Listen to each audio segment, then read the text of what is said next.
오늘 우리 모두의 심령 가운데 하나님의 은혜가 충만하게 임하게 되기를 소원합니다. 오늘 본문은 무리 중에 한 사람이 예수님께 무엇인가를 요청하면서 시작됩니다. 우리 13절 같이 한번 읽어보겠습니다. 무리 중에 한 사람이 이르되 선생님 내 형을 명하여 유산을 나와 나누게 하소서 하니, 이 사람은 아마도 형제 간의 유산 다툼을 좀 하고 있었던 것 같아요. 고대 시대에는 보통 형이 동생에 비해서 2배 정도 더 많은 유산을 물려받게 되어 있었습니다. 그런데 아마도 이 사람은 당시 통상적으로 분배되었던 그 액수보다 더 적은 유산을 물려받게 되었거나, 혹은 형으로부터 아예 그냥 다 받지 못하는, 그냥 형에게 모든 것들이 다 넘어가는 그러한 상황에 처했던 것으로 추측이 됩니다. 그래서 이 사람은 이 적은 유산을 물려받게 된 이 억울한 일을 가지고 예수님께 나아오게 된 것이죠. 이렇게 많은 사람이 따르는 선생님께서 권면하시면 우리 형도 자신에게 좀 마음을 바꿔서 자신에게 더 많은 유산을 나누어 주지 않을까라고 하는 기대를 가지고 있었을 것입니다. 하지만 이 사람의 요청에 예수님께서 어떻게 반응하시죠? 우리 14절 같이 읽어보겠습니다. 이르시되 이 사람아 누가 나를 너희의 재판장이나 물건 나누는 자로 세웠느냐 하시고, 예수님은 이 사람의 억울한 사정을 더 자세히 들어보시지 않았습니다. 또한 이 사람의 요청을 들어주지도 않으셨어요. 오히려 이 사람을 책망하십니다. 여러분, 예수님께서 이 사람을 책망하고 계신 이유가 무엇일까요? 15절을 보시면 그 이유를 좀 추측해 볼 수 있습니다. 그가 예수님 앞에 나온 동기가 문제였어요. 여러분, 이 사람이 예수님께 나온 동기가 무엇이었죠? 그 마음속에 가득한 탐심 때문이었다는 것입니다. 이 사실을 예수님께서 간파하고 계셨어요. 여러분, 예수님께 이 문제를 아뢰고 도움을 요청하는 이 사람의 태도를 한번 보십시오. 여러분, 어떻습니까? 아주 공손해요. 선생님이라고 하는 존칭을 사용하고 있고, 어떻게 보면 인생의 어려운 문제를 풀어줄 수 있는 그러한 능력 있는 분으로 여기고 있는 것처럼 보이기도 합니다. 하지만 그가 예수님 앞에 나온 그 마음의 동기를 보게 되면 자신의 욕심을 위해서, 자신의 이 탐심을 위해서 예수님을 이용하려는 그러한 마음을 다분히 가지고 있었다는 사실을 우리가 알 수 있는 거예요. 여러분, 예수님께서 많은 사람들을 모아놓고 말씀을 가르치고 계십니다. 예수님은 공생애 동안에 참 많은 말씀을 가르쳐 주셨잖아요. 여러분, 예수님께서 가르치신 말씀의 내용들, 어떤 내용들이었죠? 예수님은 우리가 이 세상을 어떻게 살아내야 될지 그런 현실적인 해답을 주시는 말씀을 주시지 않았어요. 어떻게 하면 가난에서 벗어날 수 있는가? 어떻게 하면 병에서 나올 수 있는가? 어떻게 하면 지금 내가 하는 이 일이 더 잘 될 수 있는가? 어떻게 하면 내가 더 많은 유산을 물려받을 수 있을 것인가? 이러한 문제들이 아니라 예수님은 하나님 나라에 대해서 가르치시기를 더 기뻐하셨습니다. 하나님의 나라는 어떠한 것인가? 어떠한 사람이 하나님의 나라에 들어가며 하나님 나라 백성들은 어떻게 살아야 되는가? 라고 하는 하나님 나라에 대한 가르치심을 주시기를 더 기뻐하셨습니다. 그러나 이 사람, 지금 예수님 앞에 나온 이 사람은 예수님의 그 가르침을 듣고서도 여전히 하나님 나라에는 관심이 없었어요. 오히려 어떻게 하면 지금보다 내가 더 많은 재산을 물려받을 수 있을 것인가? 어떻게 하면 내가 더 많은 재산을 물려받아서 지금보다 더 풍족하게 살아낼 수 있을 것인가에 대한 일에 매몰되어 있어요. 겉으로 보기에는 예수님을 따르는 것 같죠? 그리고 예수님을 존중하는 것 같습니다. 하지만 그의 마음 가운데는 예수님을 따르거나 예수님의 말씀대로 살아내고자 하는 관심이 없어요. 전혀 상관없는 문제를 가지고 나오고 있는 것입니다. 예수님은 이 사람의 그런 삶의 관점을 좀 바꾸어 주시고 싶으셨어요. 이 사람이 가지고 있는 이 탐욕의 문제, 이러한 것들을 좀 해결해 주고 싶으셨습니다. 여러분, 지금 이 땅에서 벌어지는 모든 죄된 일들, 참 많은 악한 일들이 벌어지고 있지 않습니까? 여러분, 이 땅에서 벌어지고 있는 이 죄된 일들이 무엇 때문에 일어나죠? 인간의 마음속에 있는 탐심 때문에 일어납니다. 인간이 죄인이 된 것도 결국 자신이 하나님이 되겠다라고 하는 그 욕심, 그 탐심 때문에 일어난 것 아닙니까? 예수님은 지금 이 사람에게 중요한 것은, 네가 지금 중요한 것은 유산을 분배받는 문제가 아니라는 것이에요. 그의 마음속에 가득한 탐욕의 문제, 탐심의 문제를 해결하는 것이 우선이다라고 여겼습니다. 지금 너에게 있어서 필요한 것은 유산을 더 나누어서 너의 재산을 더 늘리는 것, 유산을 더 많이 받고 말고의 문제가 아니다. 지금 너에게 시급한 것은 내 마음속에 가득한 그 탐심의 문제를 해결하는 것이다. 내가 지금 이 문제를 해결하지 않으면 설사 내가 형으로부터 더 많은 유산을 받게 된다 할지라도 너에게 그러한 참된 안식과 쉼 같은 것은 절대 오지 않을 것이다. 내가 진정으로 바라고 원해야 되는 것은 재산이 아니라 하나님의 나라를 보는 것이고, 그 하나님의 나라를 온전히 보게 될 때에 너의 마음 가운데 비로소 진정한 안식과 쉼이 찾아오게 될 것이다 라고 말씀하고 계시는 것이에요. 그러면서 우리가 가지고 있는 이 탐심의 실체를 파헤치고, 또한 우리 안에 있는 이 탐심이 얼마나 헛되고 무익한 것인지를 가르치시기 위해서, 또한 우리가 이 땅을 살면서 재물보다 더 열망하고 소망해야 될 것이 무엇인지를 가르쳐 주시기 위해서 오늘 비유를 가르쳐 주고 계신 것이에요. 그 비유가 오늘 우리가 함께 읽은 어리석은 부자의 비유입니다. 우리는 오늘 이 비유를 통해서 우리 안에 있는 이 탐심의 문제를 한번 살펴보고, 우리가 하나님의 백성으로서 이 땅을 살면서 이 재물을 어떠한 태도로 대해야 될지 상고해보는 시간을 갖도록 하겠습니다.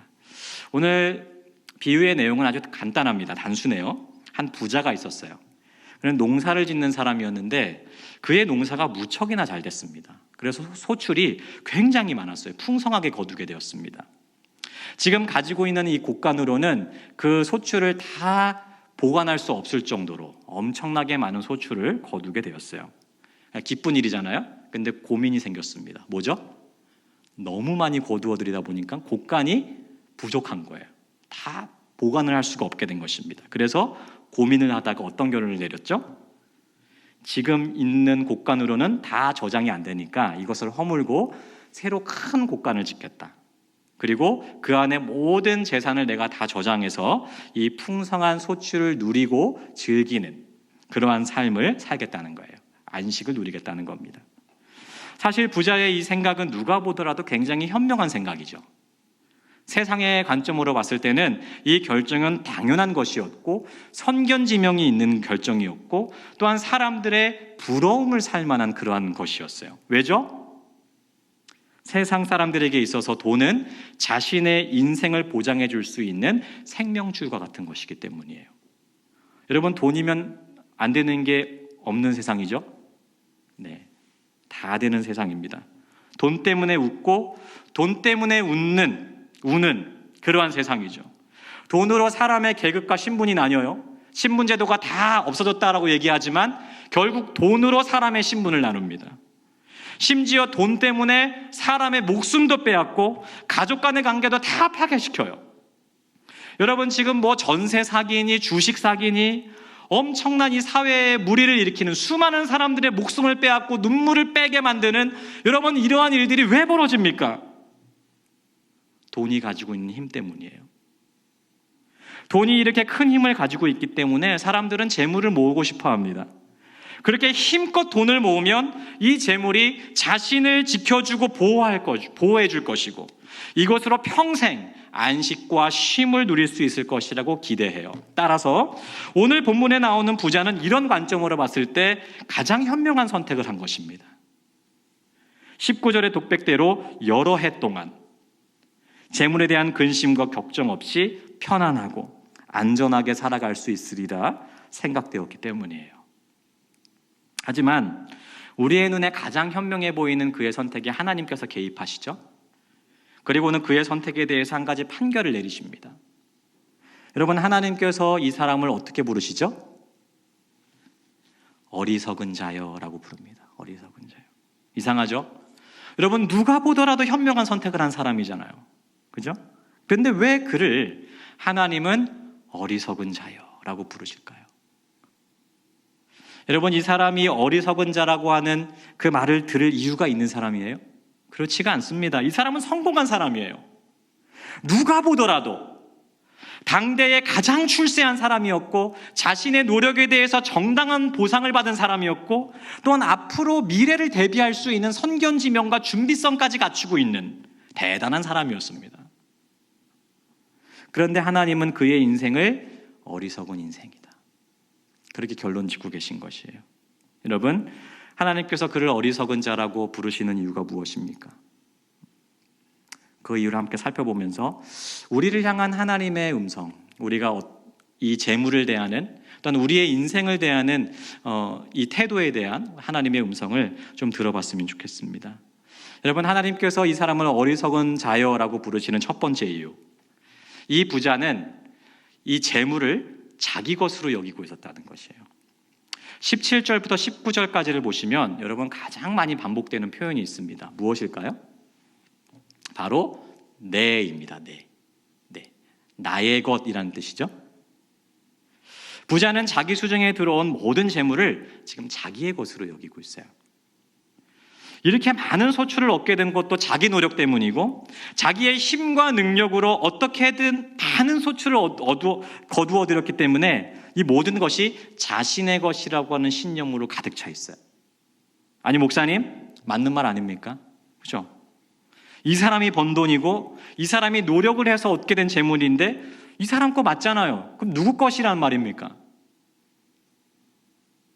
여러분, 이 소유의 문제를 우리가 분명하게 하지 않으면요, 우리도 이 부자처럼요 어리석은 사람이라고 하는 판결을 받게 될 거예요.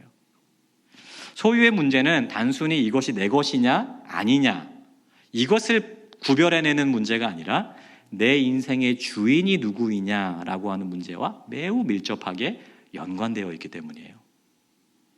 여러분, 우리가 가지고 있는 모든 재물 있잖아요. 다 누구 것인가요? 우리가 많든지 적든지 우리의 것인가요? 우리가 노동을 통해서 거두어들이는 이 재물이 어떠한 과정을 통해서 우리 가운데 들어오는지를 잘 생각해 보면 이 문제는 너무나도 쉽게 정리가 됩니다. 여러분, 우리가 농사를 짓는다고 생각을 해보면 쉽게, 여러분, 밭에 소출이 있기 위해서는 뭐가 필요하죠? 어떤 것들이 기본적으로 필요합니까? 좋은 땅과 기후, 필수적이죠. 그 다음에 여러분, 좋은 땅과 기후는 누구로부터 오는 것이죠? 신명기 11장 14절 같이 한번 읽어보겠습니다. 여호와께서 너희의 땅에 이른 비 늦은 비를 적당한 때에 내리시니니 너희가 곡식과 포도주와, 이 말씀을 보면 농사를 위한 좋은 기후, 누구에게서 오는 것이에요? 모든 것이 하나님으로부터 오는 것이에요. 하나님께서 때를 따라 비를 주시고 좋은 햇볕을 허락하시며 병충해를 들지 않도록 하나님께서 잘 자라도록 보호해 주셔야지만 비로소 풍성한 소출을 얻을 수 있게 된다는 겁니다. 이것은 비단 농사뿐만이 아니죠. 여러분, 이 땅에서 이루어지고 있는 모든 노동도 마찬가지라는 것이에요. 하나님의 보호와 섭리하심 없이 이루어지는 것, 이 세상에 아무것도 없습니다. 모든 것이 하나님께서 보호하시고 지키시는 그 하나님의 일반 은총 가운데 우리가 온전히 거해 있을 때에만 우리가 비로소 이 세상으로부터 소출을 얻어서 살아갈 수가 있다는 것이죠. 그렇기 때문에 우리가 노동을 통해서 손에 쥐는 모든 소득들은 내 것이 아니라는 것이에요. 우리가 잠시 맡은 것일 뿐이지 재물에 대한 소유권은 오직 하나님께 있다는 것입니다. 따라서 우리가 손에 쥔 이 재물들을 볼 때마다 여러분 기억해야 될 것이 뭐예요? 뭐죠? 이 모든 것이 나로부터 온 것이 아니고 하나님으로부터 온 것임을 기억하고 이 모든 주권이 하나님께 있음을 기억하는 것입니다. 여러분, 이 고백을 우리가 실질적으로 우리의 이제 삶을 통해서 표현하는, 뭐 여러 가지로 표현할 수 있겠지만은 직접적으로 표현하는 행위가 있죠. 뭘까요? 네, 헌금입니다. 헌금. 여러분, 우리가 11조 왜 할까요? 11조. 여러분, 이것은요 우리의 고백이에요. 고백. 내가 얻게 된 모든 소득이 하나님으로부터 왔다라고 하는 고백입니다. 소득 중에 일부를 하나님 앞에 올려드리면서 주님, 이 모든 것이 주님으로부터 왔습니다. 하나님께서 저에게 이것을 맡기셨지만 주님, 이것을 내가 주님 앞에 올려드리면서 이 모든 소유권이 하나님 앞에 있음을 고백합니다라고 하는 그 고백을 하나님 앞에 올려드리는 것이에요. 따라서 모든 헌금은 하나님을 향한 믿음의 고백인 것이에요. 물질뿐만 아니라 내 모든 인생이 하나님의 것입니다라고 하는 그 고백으로 우리가 하나님 앞에 물질을 드리는 것이에요. 여러분, 우리가 헌금 생활을 잘하고 있지만 때로는 우리가 너무 행위에 집중되어 있는 것은 아닌지 한번 생각해 봤으면 좋겠습니다. 여러분, 하나님은 우리의 행위도 기뻐 받으시지만 또한 더 중요하게 받기를 원하시는 것이 무엇일까요? 우리의 중심과 마음이에요. 따라서 우리가 하나님 앞에 물질을 올려드릴 때마다 우리의 마음을 담아야 돼요. 마음을.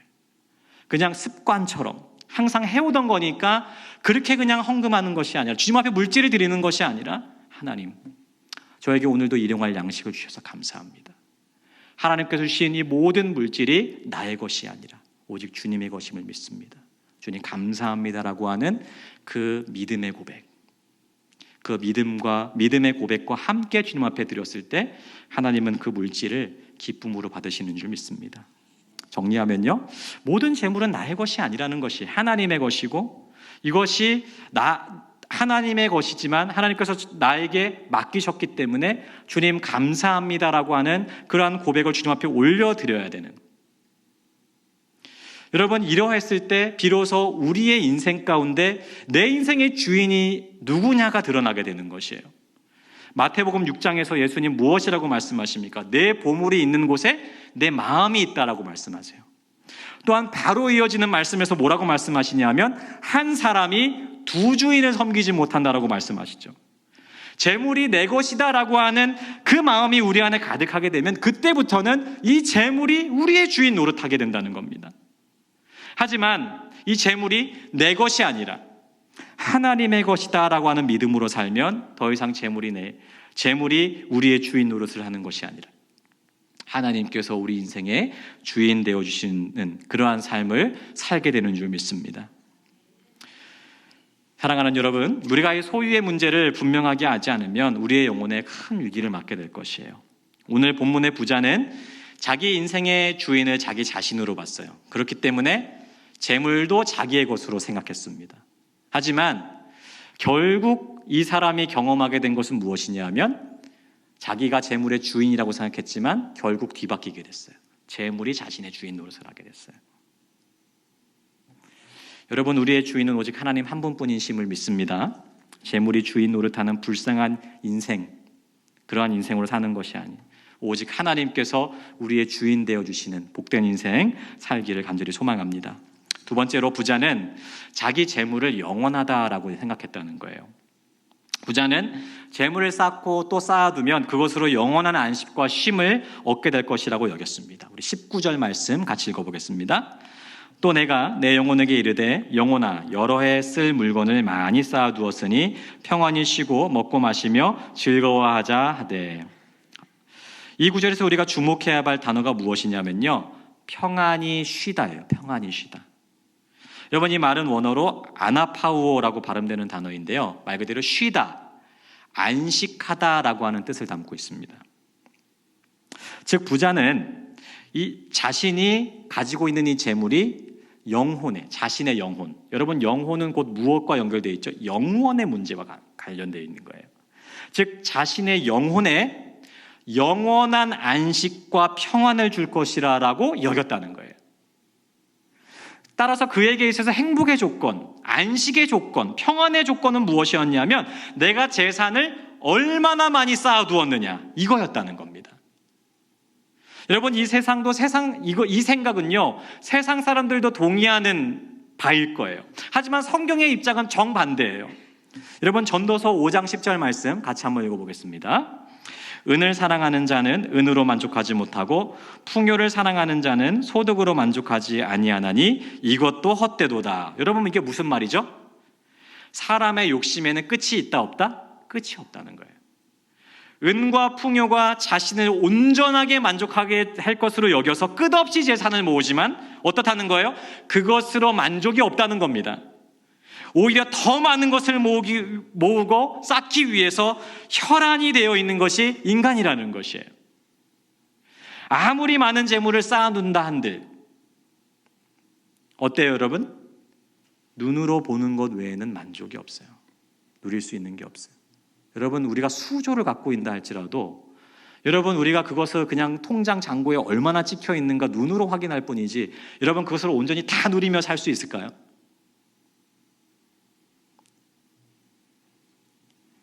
그렇기 때문에 전도서 6장 7절에서 이렇게 얘기합니다. 같이 읽겠습니다. 사람의 수고는 다 자기의 입을 위함이나 그 식욕은 채울 수 없느니라. 사람의 욕심은요, 먹어도 계속 배가 고파지는 사람처럼 끝이 없다는 것이. 사람의 재산이나 소유가 진정한 만족과 안식을 줄 수 없다는 것입니다. 물론 이제 돈이 많으면 남들보다 조금 더 편하겠죠, 그죠? 편하고 또 더 좋은 것들 잘 쓰고 아마 그럴 거예요. 뭐 화장실 한 개 있는 것보다 2개 있으면 편합니다, 그죠? 걸어 다니는 것보다 차 있으면 더 편하죠? 돈 많으면 편합니다. 돈 많은 사람 보면 그래서 부러운 마음이 우리 가운데 있어요. 하지만 재물이라고 하는 것은 우리에게 일정 부분 편함을 제공해 주기는 하지만 이 재물의 많고 적음이 영원토록 인간에게 안식과 평안함을 제공해 주지는 못한다는 것이에요. 예를 한번 들어볼까요? 여러분, 재물이 아무리 많아도 해결해 줄 수 없는 것이 있습니다. 뭘까요? 죽음의 문제예요. 죽음의 문제. 남들 다 부러워하는 재벌들 결국엔 다 죽습니다. 이미 많은 재벌들이 죽어왔고, 여러분, 그들이 벌어들인 그 많은 돈들이 그 죽음을 막아줬나요? 막지 못했나요? 막지 못했어요. 오히려 그들은 죽음 앞에 두려워하고 무서워하죠. 따라서 돈이 아무런 위로도 되지 못한다는 것입니다. 20절에서도 그렇기 때문에 이렇게 얘기하죠. 하나님은 이르시되 어리석은 자여 오늘 밤에 내 영혼을 도로 찾으리니 그러면 내 준비한 것이 누구의 것이 되겠느냐. 지금 내가 너의 영혼을 취하게 될 텐데 그 죽음 앞에서 내가 열심히 모은 그 모든 재산들이 무슨 소용이겠냐는 거예요. 우리는 재물로 만족할 수 없고 그 재물을 영원히 향유할 수도 없고 그 재물로 참된 위로와 평강과 안식도 얻을 수 없다는 거예요. 다음 여러분, 우리가 참된 안식을 얻고 누릴 수 있는 곳은 어디입니까? 마태복음 11장 28절 예수님께서 이렇게 말씀하시죠. 수고하고 무거운 짐진 자들아 다 내게로 오라. 내가 너희를 쉬게 하리라.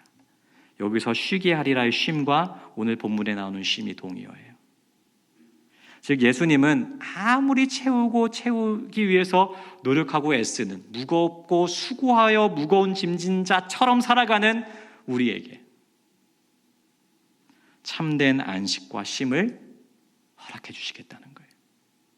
우리가 평안과 안식을 누리기 위해서 열심히 재물을 모으고 열심히 재물을 모으기 위해서 애쓰지만 그 인생은 결국에는 수고하고 무거운 짐진 인생밖에 안 된다는 거예요. 끝없는 경쟁과 치열함 속에서. 하지만 우리가 예수 그리스도 안에 온전히 거하게 될 때 주님께서 주시는 참된 안식과 쉼을 누리게 되는 줄 믿습니다. 사랑하는 여러분, 예수 안에서 참된 쉼과 안식을 누리고 계십니까? 네, 아멘이 없어요. 아니면 우리도 세상 사람들과 똑같은 소망과 기대를 가지고 조금 더 많이, 조금이라도 더 많이 있어야 내 인생, 내 평생이 조금이라도 안정적일 거다. 내 자식, 내 손자, 손녀들 조금이라도 더 안식과 평안을 누릴 수 있을 것이다. 그러한 마음을 가지고 수고하고 무거운 짐진잔처럼 살아가고 계시진 않습니까? 만약 우리가 지금 이 자리에 예배하는 이 자리 가운데 앉아있음에도 불구하고 여전히 세상 사람들과 똑같은 관점으로 이 물질을 바라보고 있다면 우리 역시 오늘 본문의 부자처럼 어리석은 인생이라는 하나님의 판결에서 자유롭지 못할 것이에요. 마지막으로 부자는 얻은 재물을 자신의 유익만을 위해 사용했기 때문에 하나님은 어리석은 사람이다라고 부르셨다는 거예요. 21절 같이 읽어보겠습니다. 자기를 위하여 재물을 쌓아두고 하나님께 대하여 부여하지 못한 자가 이와 같으니라. 우리가 이미 살펴본 것처럼 이 부자의 삶의 초점은 자기 자신에게 다 맞추어져 있었어요. 인생도 자기 것이고 재물도 자기 것이고 모든 게 자기 것이었어요. 그렇기 때문에 자기가 모은 재물 역시도 누구를 위해서 쓰는 게 마땅한 거예요? 자기를 위해 쓰는 것이 마땅했습니다. 하지만 우리가 이미 살펴본 것처럼 재물은 이 사람의 것이 아니었죠. 그렇기 때문에 이 재물 역시도 자기 자신만을 위해서 사용해서는 안 됐다는 거예요. 하지만 이 사람은 자기 자신을 위해서 재물을 사용하는 데는 무척 관대했지만 이 재물을 주신 하나님을 위해서 사용하는 데는 무척이나 인색했기 때문에 하나님은 그의 인생을 어리석음이라고 규정하고 있다는 거예요. 재물을 영원한 것에 사용하지 않고 오늘 먹으면 내일 배고플 그러한 썩어질 육신을 위해서 다 쏟아붓는 인생을 살고 있기 때문에 그렇게 하나님께서 말씀하고 계시는 겁니다. 그렇다면 여러분, 하나님을 위해서 재물을 사용한다. 어떤 것인가요? 하나님을 위해 재물을 사용한다. 어떻게 해야 하나님을 위해서 재물을 사용할 수 있습니까? 많은 방법이 있겠죠? 저는 한 가지 말씀 살펴봤으면 좋겠는데 여기에 대해서 힌트를 주는 한 가지 말씀이 있습니다. 신명기 14장 28절부터 29절 말씀 같이 읽어보겠습니다. 매 3년 끝에 그의 소산의 10분의 1을 다 내어 내 성읍에 저축하여 너희 중에 분깃이나 기업이 없는 레위인이나 성읍에 거주하는 객과 및 고아와 과부들이 와서 먹고 배부르게 하라. 그리하면 내 하나님 여호와께서 내 손으로 하는 범사에 내게 복을 주시리라. 하나님께서 3년마다 한 번씩 소출의 10분의 1을 모아라 이렇게 말씀하셨어요. 그리고는 그 재물을 누구를 위해서 사용하라고 말씀하셨죠? 아무런 소득을 얻을 수 없는 객과 고아와 과부들을 위해서 사용하라는 거예요.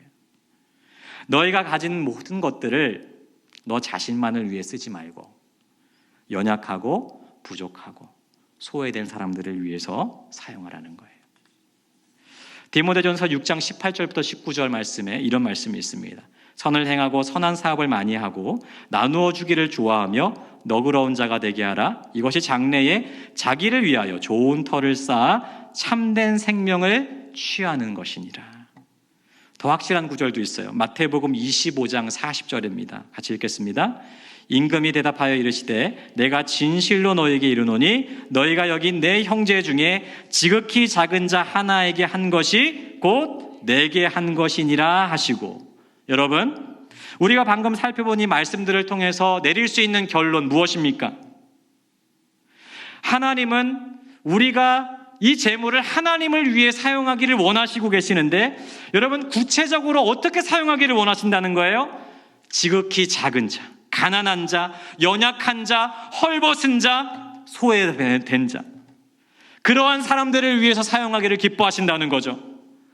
너희가 지극히 작은 너희의 형제 그 한 사람에게 베푼 그 선한 행위들, 그 행실을 곧 나에게 한 것처럼 여기시겠다는 것이에요. 여러분, 이미 살펴본 것처럼 하나님은 우리가 재물의 노예가 되지 않기를 원하세요. 우리가 하나님 앞에 주님, 내가 재물의 노예가 아닙니다. 저는 하나님의 종이고 또한 재물의 많고 적음으로 내 인생의 기쁨과 낙담을 결정하지 않겠습니다 라고 하는 그 결단, 여러분 어떤 방법으로 드러낼 수 있겠습니까? 이 재물이 내 것이 아니라 하나님께서 맡기신 것입니다 라고 하는 그 고백, 여러분 우리가 어떻게 드러낼 수 있죠? 이 재물을 하나님께서 기뻐하시는 곳에 가난한 자, 억눌린 자, 갖지 못한 자, 소외된 자, 연약한 자들에게 흘려보내는 것. 하나님께서 이것을 나에게 한 것이다 라고 생각하시면서 기뻐하신다는 거예요. 하나님께서 지금 나에게 재물을 허락하신 이유가 뭔가? 하나님께서 지금 나에게 일용할 양식보다 더 많은 재물들을 허락하시는 이유가 뭘까? 이유는 간단합니다. 그것들을 쌓아놓고 구경하고 남들에게 자랑하기 위함이 아니라는 거죠. 그 재물을 통해서 하나님의 긍휼과 자비, 세상 가운데 드러내고 나타내도록 주신 것이에요. 사랑하는 여러분, 자기 자신을 위해서 재물을 사용하는 거 무척이나 쉽습니다. 자기 만족을 위해 쓰는 거 마찬가지예요. 하지만 남을 위해서 사용하는 거 무척이나 어려운 일입니다. 이것이 쉽지 않은 일이기 때문에 하나님은 우리가 이 재물을 어디에 사용하느냐에 따라서 우리의 믿음과 우리의 삶을 평가하겠다라고 말씀하시는 거예요. 여러분, 우리는 우리의 재물을 어디에 사용하고 있습니까? 어디에? 우리 자신을 위해 사용하고 있습니까? 아니면 하나님을 위해 사용하고 있습니까? 우리 자신에 대해서는 조금 인색해도 됩니다.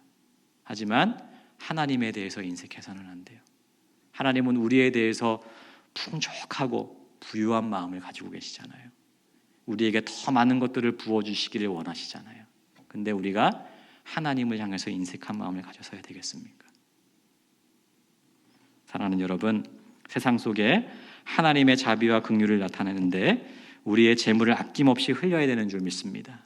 그랬을 때 하나님은 우리의 작은 재물을 통해서 하나님의 역사를 일으키시고 눈물 흘리는 자, 마음 가운데 상처가 있는 자를 회복하시는 데에 우리를 사용하시게 될 것입니다. 이제 말씀의 결론을 맺겠습니다. 여러분, 오늘 말씀을 묵상하시면서 오해하지 말아야 될 것이 있어요. 네, 오늘 말씀 부자 되지 말라는 거 아닙니다. 여러분, 부자가 나쁜 것이라는 것도 아니에요. 네, 여러분, 네, 하나님께서 여러분들에게 물질의 복을 허락해 주시기를 축복합니다. 네, 여러분, 부자가 되는 게 나쁜 것도 아니고, 부자 되지 말라는 것도 아니에요. 뭐냐 하면 하나님께서 우리에게 맡기신 재물을 우리가 어떻게 대해야 되느냐에 대한 말씀이에요. 우리의 주인이 누구시냐? 여러분, 우리가 우리 안에 있는 이 문제를 해결하지 않으면 우린 평생 재물의 노예입니다. 하지만 이 사실이 우리에게 정확하게 우선순위가 세워졌을 때 우리는 재물의 노예가 아니라 오직 하나님께서 주인 되시는 하나님의 영광을 드러내는 복된 삶을 살아내게 될 것입니다. 여러분, 이러한 우리가 삶을 살게 될 때 우리가 경험케 되는 일이 있습니다. 예수님께서 이 비유를 마치시면서 우리에게 이런 말씀을 주시죠. 29절부터 31절까지 말씀 같이 읽겠습니다. 너희는 무엇을 먹을까 무엇을 마실까 하여 구하지 말며 근심하지도 말라. 이 모든 것은 세상 백성들이 구하는 것이라. 너희 아버지께서는 이런 것이 너희에게 있어야 할 것을 아시느니라. 다만 너희는 그의 나라를 구하라. 그리하면 이러한 너에게 더하시리라. 이것이 우리 주님의 약속이에요. 우리가 재물에 대한 욕심, 탐욕을 다 내려놓고 소유권을 내려놓고 하나님의 주인 되심을 온전히 고백하며 살아가게 될 때 하나님은 우리의 인생의 모든 것을 책임지실 것입니다. 그러니 염려하지 말고 오직 하나님의 나라를 생각하고 그 나라를 사모하며 그 나라를 살아내는 것, 그것이 우리가 살아가야 될 삶의 길이자 방향인 줄 믿습니다. 오늘 말씀을 나눈 우리 모두가 마음의 탐심을 다 내려놓고 욕심을 내려놓고 오직 우리의 주인 되신 하나님의 인도하심 따라서 우리를 채우시고 우리를 먹이시고 우리를 입히시는 그 하나님의 은혜와 축복을 날마다 경험하면서 누리며 살아가는 우리 모두의 삶이 되기를 주님의 이름으로 축복합니다.